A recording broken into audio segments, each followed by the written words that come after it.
The stars above Saturn were quiet, cold. Still, a small space station called Outlook 7 orbited silently around the gas giant. It was built for listening, not fighting. Its antennas stretched wide like open arms, catching signals from far across the galaxy. The station had only 10 people on board. They worked in shifts, scanning radio waves, mapping unknown sounds, and reporting anything strange. For the past 5 years, nothing strange had come. Commander Alina Voss sat in the control chair with a warm mug of coffee. She looked tired but alert. The night shift was always long, but she didn't mind. She liked the silence. The stars reminded her of home still, mysterious, beautiful. Earth was far away, but the memory stayed close. Then the silence broke. A sharp tone beeped from the long-range scanner. She turned quickly, placing the mug down. A small red dot blinked on the screen. Unregistered. No transponder. No known alliance. Code Alina narrowed her eyes. Computer, she said. Classify target. The AI replied in a soft voice. Unknown object. Estimated length. 1.2 kilometers. No identification. She leaned closer. A ship that large. Wasn't a mistake. It wasn't an asteroid either. It moved too smoothly, like it knew where it was going. And it was coming closer. She pressed the emergency alert. All lights on outlooks. Evan flashed red. Doors slid open down the hall. Crew members ran into the command room, half-dressed and wide-eyed. Commander, what is it? I don't know, Alina said. But we're not alone. The red dot came closer. Now, moving into Saturn's shadow. For a moment, it vanished from sight. The crew watched in silence. Then the power flickered. All screens went black. A deep hum shook the walls. Then, one by one, the emergency lights came back. Red and dim. The main monitor blinked once, twice, then returned. Now there were 2 red dots. Alina's voice trembled. There's more than one. The crew stood frozen. The station wasn't built for war. They had no weapons, no shields. Only sensors and comms. They tried to send a distress signal to Earth, but the transmission failed. Jamming.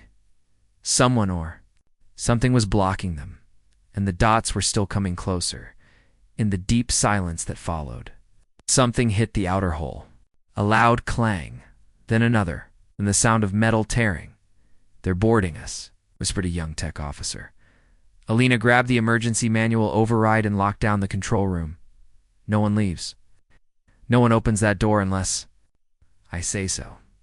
Another crash, a scream echoed from the lower deck. The camera feed from engineering came online for a second. They saw a flash of movement dark. Tall shapes with glowing eyes, then static. Then silence again. No one breathed. This was no accident. No trade ship. No wandering vessel. This was a strike, and Earth didn't even know. Alina looked at her team. Record everything. All data, all logs. Upload the black box capsule and prepare it for launch. But we can't transmit, one officer said. I know, she replied. We'll send the pod physically. If we don't make it, Earth needs to know what happened. She moved to the escape chute and placed the black capsule inside. Aim it for the moon base on Europa. They'll pick it up. The lights flickered again. Another explosion shook the station. Then, footsteps. Heavy, slow, approaching. A strange clicking sound followed. Not mechanical. Someone or something was on the other side of the door. The crew backed away. The sound stopped. Then came a voice. Distorted, low, in a language they didn't understand, and then in English, stand down. This world is not yours anymore. The crew stared at Alina, fear in their eyes. She stared back, jaw tight. No, she said quietly. This world was never yours. She hit the launch button. The black capsule ejected into space like a bullet aimed for Europa. It had held the only copy of what they'd seen. Seconds later, the door blew open. Everything went white. 1 week later. On Europa Station, a lone satellite receiver pinged. A recovery drone pulled in a black capsule from space. half frozen but intact. Inside were the final recordings of Outlook Savannah voice log, visual feed, and unknown alien audio patterns. The Europa commander, Major Isha Rami, listened in silence. As the footage ended with the last words of Commander Alina Voss, Major Rami stood and sent an encrypted signal to Earth HQ. It said, "Confirmed hostile action. Unknown species. Strategic first strike on Outlook 7. Recommendation. Prepare for war." Back on Earth, the message went to the Terran Council, but most ignored it. They believed it was a mistake. They believed the war would stay in deep space. They believed Earth was safe. They were wrong. Titan was always quiet. The thick orange clouds of Saturn's largest moon moved slowly, hiding the sky. The cold reached deep into every surface. Life here was hard, but humans made it work. The mining outpost Horizon deep dug for helium-3. In ice fuel, 100 workers lived underground, safe from the deadly surface winds. They thought they were safe. At 2:17 station time, the power flickered once. Then everything went black. Darka Ivanov, the chief engineer, sat alone in the reactor room when it happened. The screen in front of her died. The humming generators fell silent. Even the backup lights didn't turn on. That wasn't supposed to happen. Not here. Not with triple backups. She grabbed a flashlight and tapped her radio. "Control, this is reactor. Do you copy?" "Nothing. Control." "Come in." Still silence.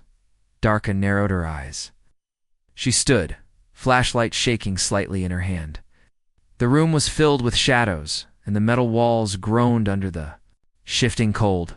She had lived through power failures before, but this felt wrong. She stepped into the hallway. It was pitch black, silent. She took one step forward. Then she heard it, a distant clang, and another, footsteps, heavy, metallic, not boots, not human. Her breath caught. She turned back toward the control room, but the door behind her was already open. The flashlight flickered. And then something moved. Fast. She screamed.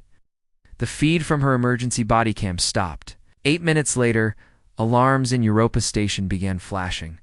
Alert, Horizon deep offline, no contact. No beacon. Major Isha Rami stared at the map. That was the second blackout in a week. First Outlook 7, now this. She looked at her aide. "Send a patrol ship, full security crew. Tell them to prepare for anything." On Titan, a small Earth patrol ship dropped through the storm clouds. The ship's captain, Leon Park, scanned the surface. "Visual on the outpost," he said. "No lights, no signals. Looks abandoned." He frowned. This place had over 100 people. As the ship landed near the docking bay, the silence felt heavy, too quiet. The airlock opened with a slow hiss. Captain Park and 4 Terran Marines stepped into the dark corridor. Their helmets displayed the temperature, gravity, and oxygen levels barely safe. Inside, the walls were scorched. Black claw marks slashed across steel panels. One Marine stopped and pointed blood. It was smeared across the floor and wall, but no bodies, only marks, trails, as if something had dragged them away. They moved deeper into the outpost. The mess hall was empty. Half-eaten food sat on tables. Chairs were knocked over. Then the team entered the main control room. It looked like a war zone. The central console was smashed, screens cracked. A large hole melted, not broken, gaped in the wall. "Ooh, how's a weapon that melts steel like that?" whispered one Marine. Park crouched near a terminal. One single blinking light remained, a partial recording. He pressed play. Alina Voss appeared on screen. Her voice was clear but rushed. "If you're seeing this, then Horizon Deep is gone. This wasn't pirates. This wasn't a system glitch.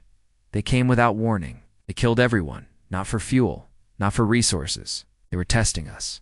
She looked directly at the camera. "They're coming for Earth." The screen went dark. Suddenly a loud crash echoed behind them. The Marines spun around. In the hallway, movement, fast and human, then a sound, like a growl but not made by anything from Earth. they're still here. Someone shouted. The team opened fire. Red energy bolts flashed through the corridor. The invader ducked into the shadows, but not before they caught a glimpse, 7 feet tall. Armor-like skin, 4 eyes, 2 mouths, and a strange symbol burned into its chest, a jagged circle with a line through it. The Virex. It moved faster than anything they had trained for. 2 Marines went down before they could scream. The others fell back to the ship. Retreat. Get that message out. The alien chased them through the smoke-filled corridor, roaring. As the hatch closed, Captain Park fired a final blast that hit the creature square in the chest. But it didn't fall. The patrol ship took off, rising through Titan's storm clouds. On board, Park clutched the recording drive. "They're testing us," he repeated. "We weren't supposed to survive." Back on Earth, the Terran Council met in secret. Half the room still doubted. It could be pirates, one said. "A deep system rebellion," said another. But Admiral Sarin slammed her hand on the table. "No, this is war. They hit our outer stations. No demands, no warnings. Only death. What else do you need?" The room fell silent. Then the council leader, President Rowe, spoke. "We chose peace. We stayed out of the galactic war. Now someone has decided to test our silence." He turned to the others. "It's no longer a question of if. It's a question of when." A long pause. "Prepare the Earth Defense Fleet." Somewhere beyond Neptune, in deep space, a Virex command vessel floated silently. Inside, a tall, armored commander stood before a holoscreen, showing Earth. His translator clicked. "Phase 1 complete. Their outposts are weak. Their response, ... emotional." He smiled, if that was the right word. "Let them prepare. The real test begins when we strike their sky." He looked at the stars beyond the window then. "They will learn what war truly is." The escape pod drifted silently through space. Cold, damaged, scarred by plasma burns. The beacon blinked weakly, 1 red pulse every 30 seconds. Inside, oxygen was almost gone. The lone survivor, Ensign Yalan Miro, was barely conscious. His pressure suit was torn at the shoulder, and blood stained his faceplate. But he clutched the only thing that mattered now, a small data core strapped to his chest. Whispered into the recorder with cracked lips, "If this is found, tell Earth they have a name." His voice faded. Then darkness.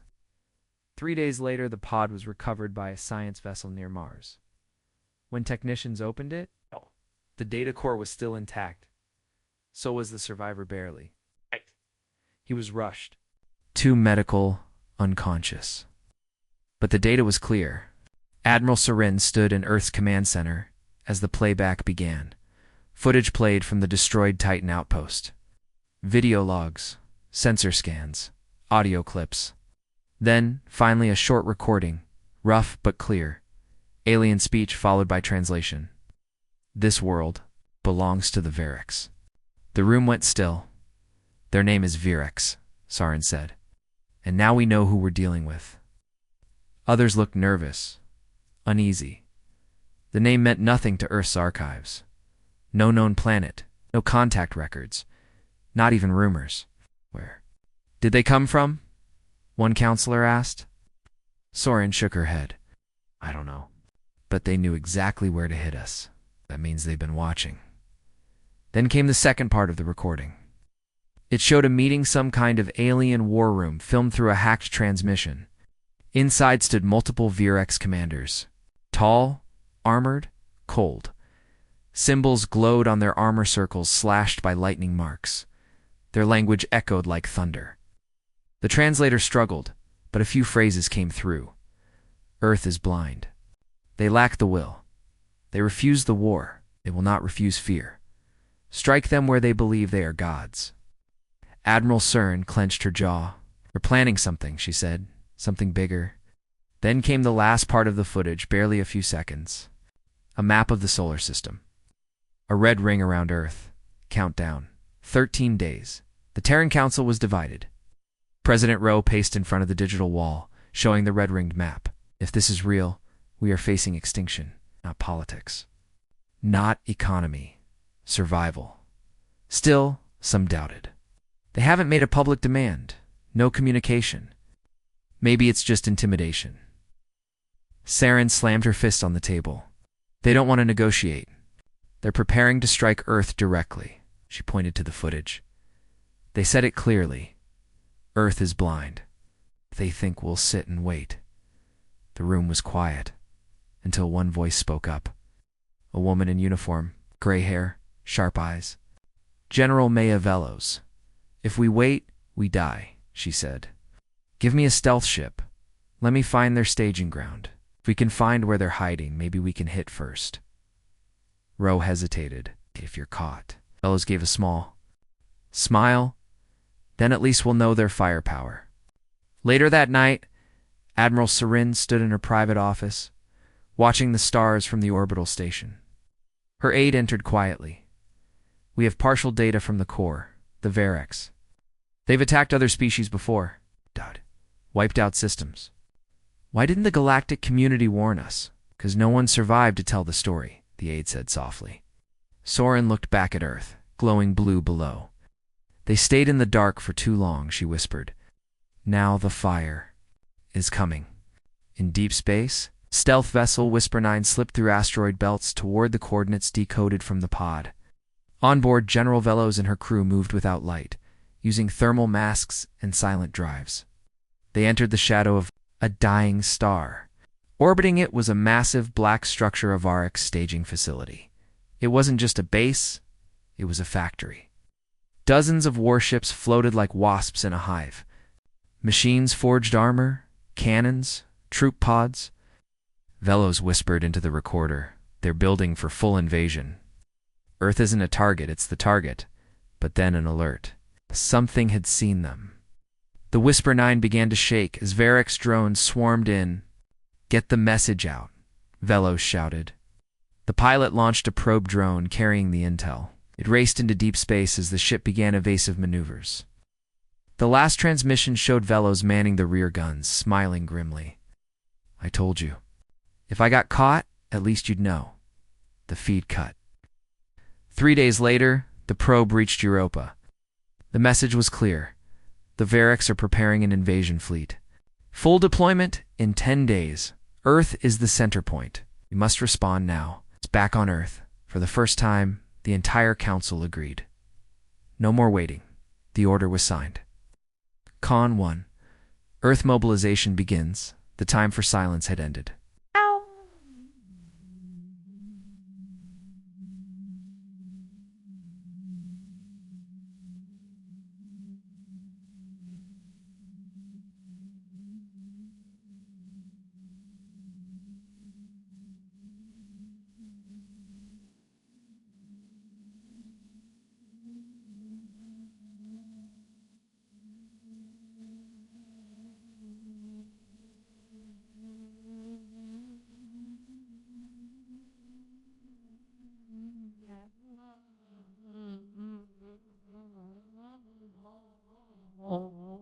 What I want, what I want, what I want,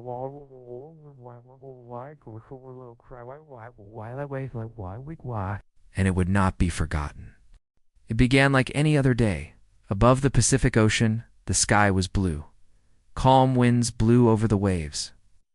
Cargo ships moved across the water like ants, unaware of what was coming. Then, exactly 9:12 a.m. Earth Standard Time, the clouds split, not by thunder, not by storm, but by something massive, something alive with power. It was a ship, dark, angular, the size of a city. Silent except for the deep hum vibrating through the sky.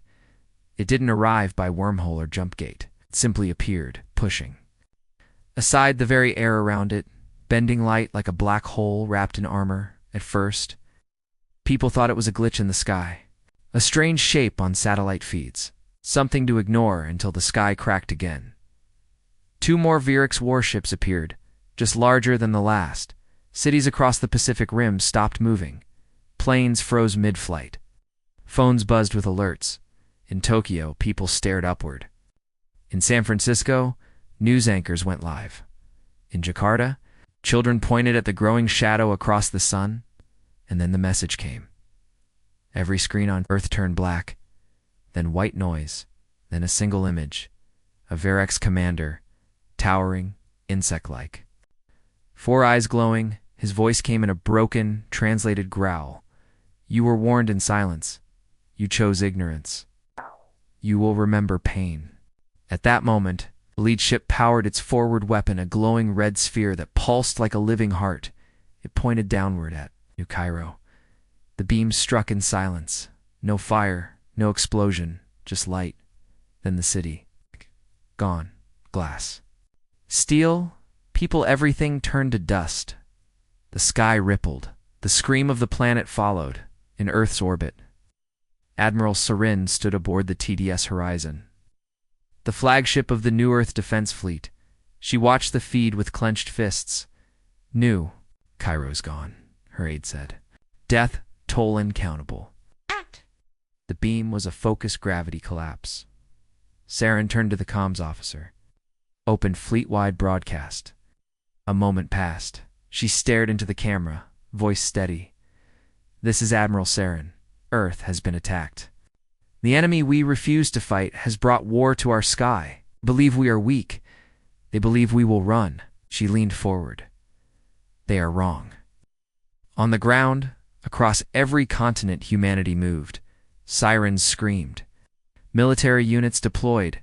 Civilian shelters activated. The Earth Defense Network, barely tested, came online. Thousands of drones launched into orbit. Railguns locked onto the alien warships. Hidden Terran spaceports revealed secret arsenals. Humanity had spent years in silence, but not in sleep. Now, it awakened. In the Pacific, the USS Ares, a space-capable destroyer, rose from its ocean. Dokken fired its first plasma burst at the Verex vessel. The blast hit the enemy's shield and cracked it for the first time. The Verex ship pulled back slightly. Commander Rhea on board the Ares smiled coldly. They bleed. In the skies over Beijing, Earth's new kinetic interceptor platform launched hundreds of hypervelocity rods into the second. Verex cruiser. The hull sparked. Pieces broke off. The ship retaliated with a swarm of drones. Dark, spiked machines that tore through fighter jets. But Earth's new AI defense system activated cannons fired with precision, cutting through the swarm. Still, the damage was brutal. Across the globe, Earth's forces were stretched thin. Cities burned. Satellites fell. The sky was full of light and death, but humanity didn't retreat. They fought deep in the Andes Mountains. President Rowe watched from Earth Command Bunker Alpha. They wanted to provoke us, he said, to test us. His defense minister nodded grimly. They got their answer. By nightfall, the skies above the Pacific were filled with burning wreckage. Some human, and one Verex cruiser was crippled. One retreated into orbit. The third remained watching, waiting, and then it vanished. Not destroyed, withdrawn as suddenly as it had arrived. The Verex fleet was gone. The battle had lasted just under 6 hours, but its mark on Earth was permanent.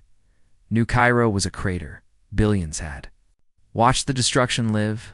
The world had changed. That night, Admiral Sarin spoke to the world.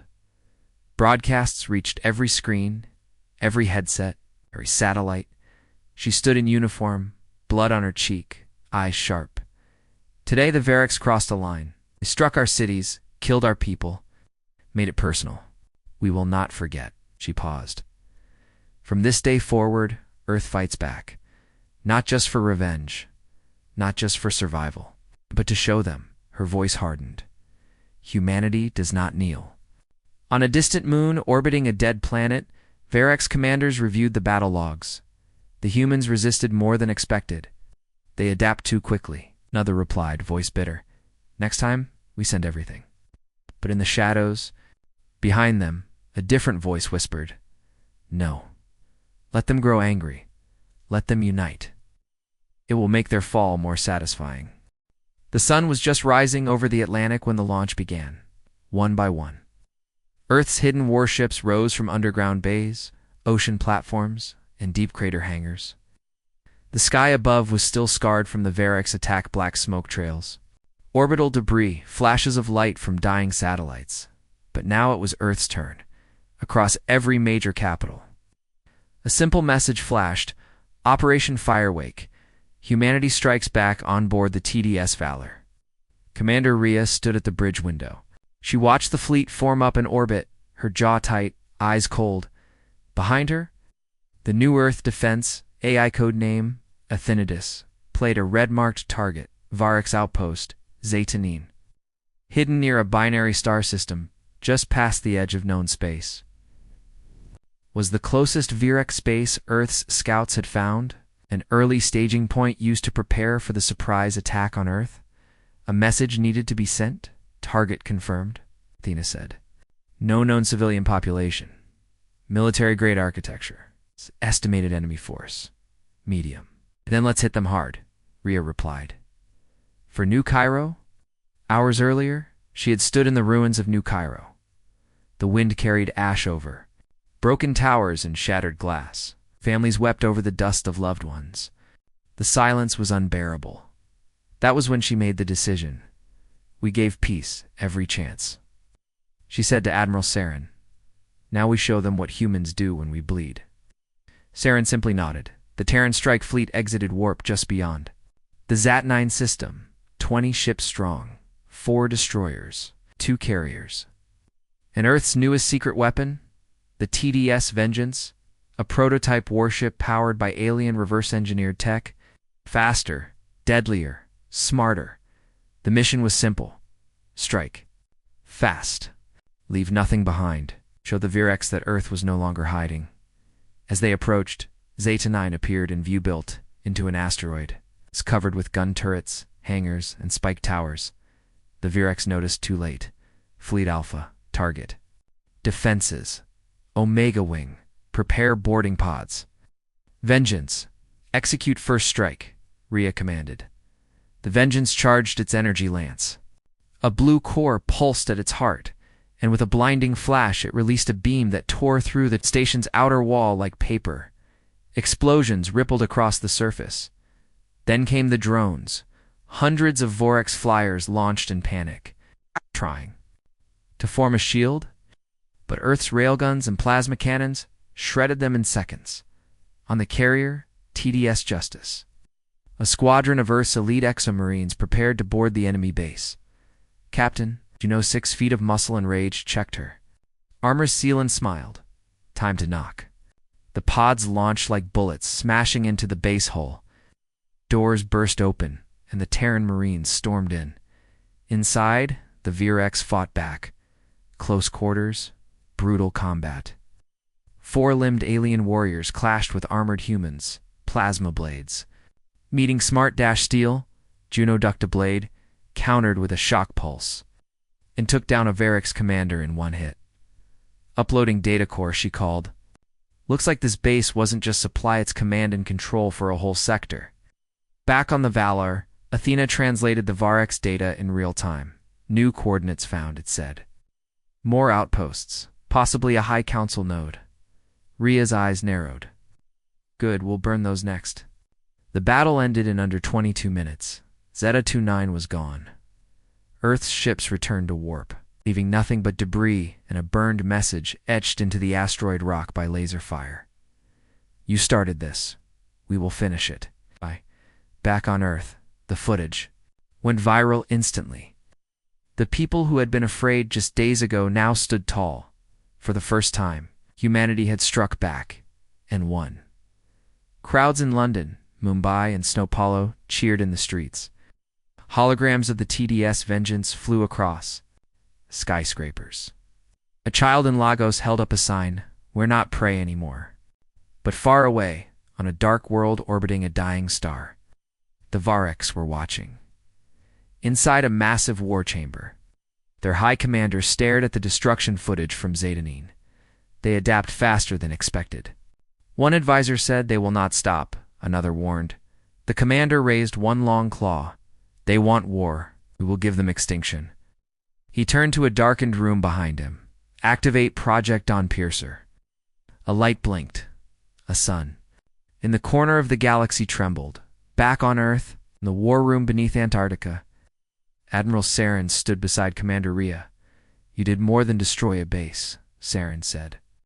You changed everything. Rhea didn't smile. This was just the answer to a punch, she said. The real fight hasn't even started. She looked at the stars beyond the glass, and they have no idea what we're capable of. The desert winds screamed across the colony of Redstone Prime. Once, it had been a peaceful world, quiet, filled with settlers and scientists working to turn its sands into life. Children played near solar towers.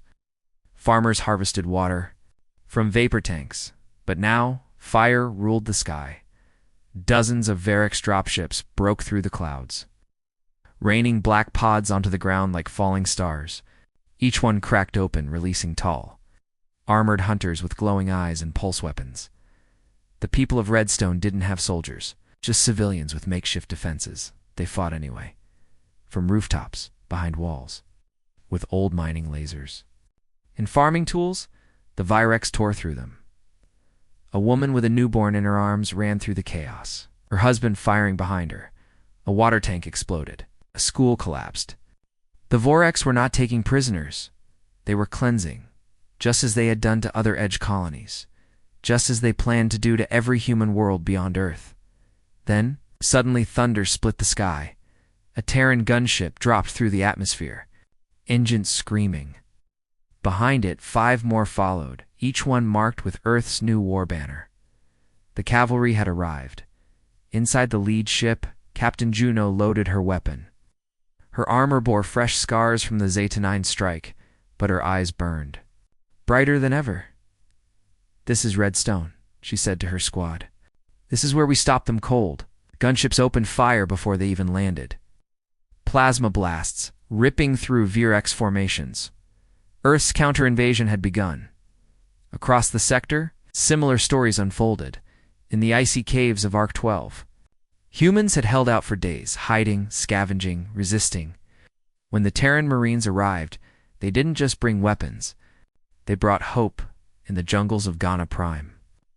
Medics evacuated wounded colonists while fighter jets danced with Varex drones in the sky. Everywhere the Varex tried to erase humanity, Earth now answered with fury. Operation Edgefire had launched.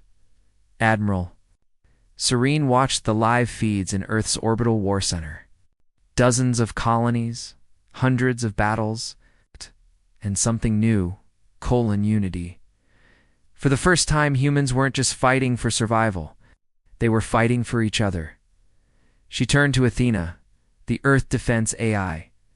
"How many worlds retaken?" "A7. With 4 more in active engagement, and civilian losses dropping, resistance increasing, morale high." Serene allowed herself the smallest smile.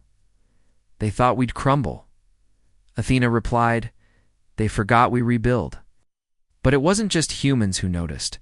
In the skies above Ghana Prime, a group of strange ships appeared during battle sleek.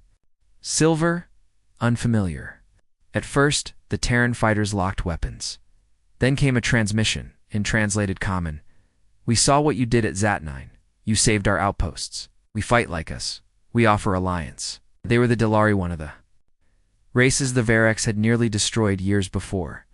Now they had returned, with their ships, their warriors, their hatred for the VI Rex.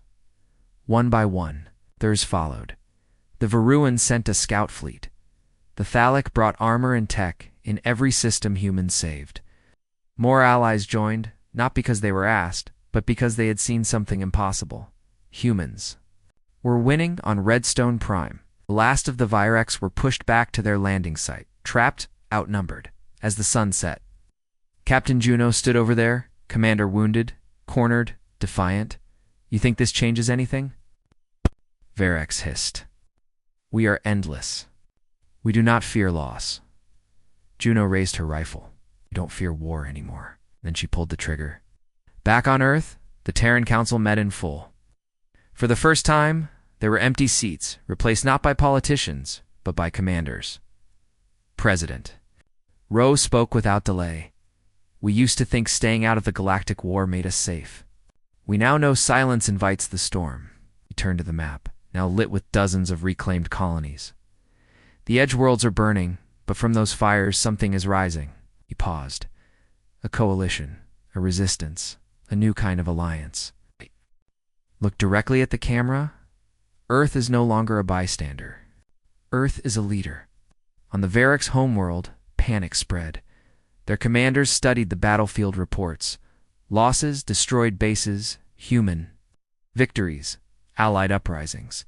The High Warlord slammed his claw on the table. This species was supposed to fall. Another hissed. They are not the prey we believed. The High Warlord growled. Then we will change the rules. No more half measures, no more testing. He pointed to a glowing star on the map. Prepare the core. We strike at their sun. And deep within a hidden lab, Varrics engineers began work on their final weapon. A device designed to destroy systems, not just ships. A quantum core weapon that could collapse Earth's sun. Because if Earth wouldn't surrender, they would erase it from existence. The stealth ship Ghostfall drifted in the shadow of a dying star. Its surface was covered in adaptive armor black as night. Invisible to scanners, no lights. No signals, silent. Inside, 6 of Earth's best operatives prepared for the most dangerous mission in human history. Target: Varrics Prime, the homeworld of Earth's greatest enemy. Captain Kira Dax, former intelligence officer, stood at the front of the cabin. Her voice was low but firm. Everyone knows the risk. This is a one-way trip if we're caught. But if we pull this off, we stop the next attack before it happens. She tapped the hologram. A massive sphere appeared, a Varrics planet covered in volcanoes, factories, and storm clouds. In orbit, hundreds of warships floated like vultures. But the target wasn't just the planet. It was the Black Pyramid hidden.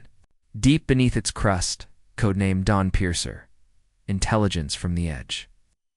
Worlds confirmed the Varrics were building a weapon unlike anything Earth had ever seen. Not meant to destroy ships, but to collapse Earth's sun from millions of miles away. Mission goal, Kira continued, is to sneak in, steal the data, and get out before they know we were ever here. Athena's AI clone will cover our digital trail. We have 2 hours. Number. One spoke. They all understood. If they failed, Earth would burn. The Ghostfall entered the planet's gravity field disguised as debris through the front screen. The team saw the Varrics world below, ash clouds swirling over red lava seas, towers that reached the sky, massive beasts dragging metal across the ground. Even hardened operatives stared in awe. This wasn't just another alien planet. It was a war machine, using gravity gliders. The team dropped into the atmosphere like meteors, no parachutes, no beacons. Just silent black suits and nerves of steel. They landed a few miles from the Dawn Piercer entrance. The team moved fast, ducking behind rocks and thermal vents, avoiding patrol drones and sensor towers. Their suits masked all heat signatures. But one mistake would get them vaporized in seconds. Inside the pyramid, the halls pulsed with red light. Symbols glowed along the walls. Strange power fields vibrated through the air. Lieutenant Cruz whispered, "Feels like this place is alive." Athena's voice came softly through their earpieces. "It's a quantum reactor. The structure is semi-sentient. Don't stay too long in one place." They moved deeper, reaching a central data vault guarded by 2 massive Varric sentries. The team paused. Then Kira gave the signal. A flash grenade. A precise EMP pulse. 2 headshots. Done in 3 seconds. They entered the vault. Inside floated a core of pure data Varrics battle plans, research logs, and one terrifying file. Project Dawn Piercer. Final phase target, Sol Star. Estimated collapse. T-6 days? Kira's eyes widened. "You're going to fire it soon." She copied the data into a drive, then activated a beacon hidden in her glove. Package secured. Athena, open extraction route. But Athena's voice didn't come. Static. Then warning. Varrics AI has detected presence. Self-defense protocol activated. Behind them, a red light lit the hall. The floor shook. Drones began to rise from the walls. "Run," Kira shouted. The team sprinted back through the corridors, exchanging fire with the swarming drones. Operative Dre stayed behind to overload a security gate. "Go," he yelled. "I'll slow them down." A blinding flash filled the hallway behind them. Kira's heart sank. But she didn't stop. Outside, the team reached the evac point. But the Ghostfall had moved to avoid detection. They were trapped. Then a second stealth ship dropped through. The cloud sleek, silver. It's unfamiliar. The Dalari. The alien allies had followed their trail and intercepted the emergency beacon. Their pilot opened the hatch, voice sharp. "Get in if you want to live." Kira didn't hesitate as the ship climbed back into orbit. The Viric screamed from below, firing everything they had, but the Dalari vessel bent around space, slipping away like a ghost. 2 days later, back at Europa Command, Kira handed the Data Core to Admiral Sarin. The Admiral stared at the holographic files in silence. "The weapon is ready," Kira said. "They're going to fire it in 6 days. It won't target a city." Sarin's voice was cold. "It'll target our sun." Athena Systems confirmed the calculations. A chain reaction weapon designed to collapse the solar core from deep space. "No defenses," Athena said. "No interception. If they fire it, Earth will die before it even knows what happened." Ro, standing behind them, spoke quietly. "Then we have 6 days to stop the end of the world." Serene nodded. "Begin final protocol. Launch all fleets. Ready the sun shield projectors. Send message to all allies." She looked out the window at Earth below. "They wanted to erase us with one strike. Now we erase them." On Varix Prime, the High Warlord watched his burning sky. "Let them come," he said. Then he activated Dawn Piercer. The countdown began. 6 days. The countdown had begun. 5 hours, 19 minutes, 42 seconds. A clock pulsed on every screen inside Earth's orbital command read. Urgent, unstoppable. At the center of it all was a spinning simulation of Sol, Earth's sun. And the invisible thread of Varix energy now spiraling toward its heart, the Dawn Piercer. Weapon had fired. The Varix believed this would be the end of Earth. They believed no species could stop a star from collapsing. They were wrong because Earth had changed. No longer the quiet observer, no longer neutral. Now they were defenders, warriors, survivors, admiral. Sarin stood on the bridge of the TSS. Horizon, Earth's flagship, the Allied fleet over 200 ships strong floated around her. Human dreadnoughts, Dalari cruisers, Varuan kinetic destroyers, even rebel Varix who had turned against the High Warlord were here. Their goal wasn't survival, it was revenge. She tapped the holomap, showing Vorix Prime. "Today we shut down the weapon. Today we end their war. Not just for Earth.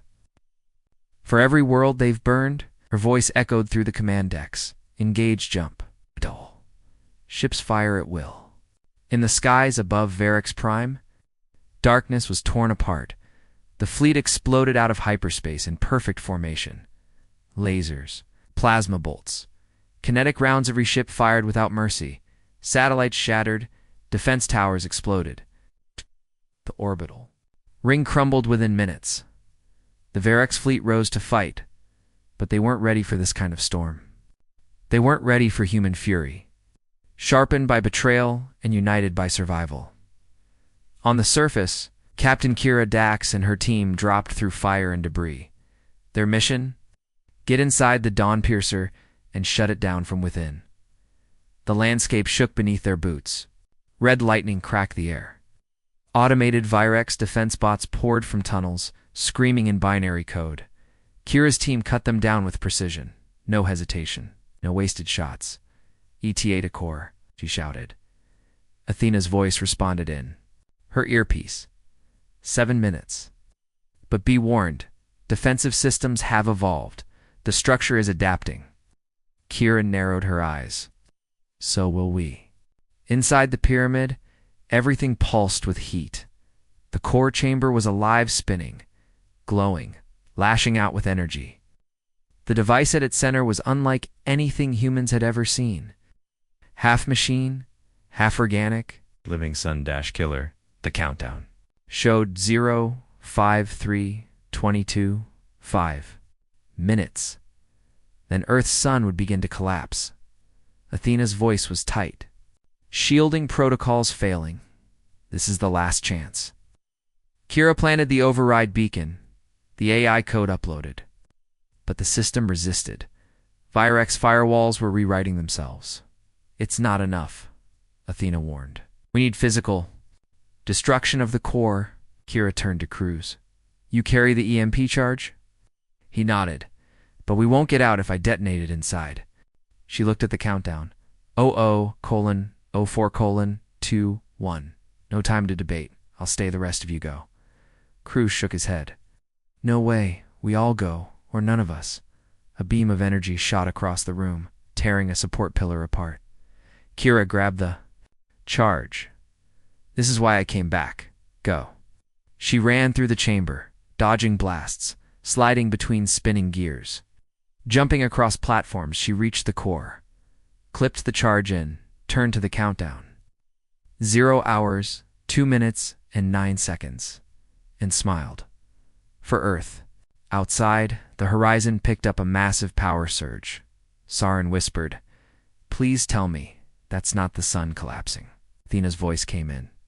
Negative. The Dawn Piercer has been disabled. Implosion of the weapon confirmed. Radiation contained. The bridge erupted in cheers. Then silence. The signal from Kira's team had gone dark. Saren looked out over the planet's burning surface. They knew the risk. The sun didn't die that day. Earth survived. Not because it was the strongest, but because its people had. Decided to stand, to fight, to defend. 3 weeks later, a massive gathering was held in Earth orbit. Allied races attended Dalart Varun, Thalek, and more. Flags from dozens of worlds flew. President Rowe stepped onto the stage. Looking out over the crowd and the thousands watching from across the stars, today we honor those who stopped the fire. Today we remember that freedom doesn't come from silence, but from courage. He raised a hand. From this moment forward, Earth is not alone. We are part of a larger galaxy. We'll defend those who can't defend themselves. He looked to the sky. And if war ever comes to our doorstep again, it will find the door locked, the lights on, and the defenders ready. Deep in the ruins of Varix Prime, a single drone crawled from the ashes. Inside it blinked one last message, a signal, a call to something. Older, darker, watching from far beyond the stars, because peace never lasts forever, and the galaxy always keeps its secrets.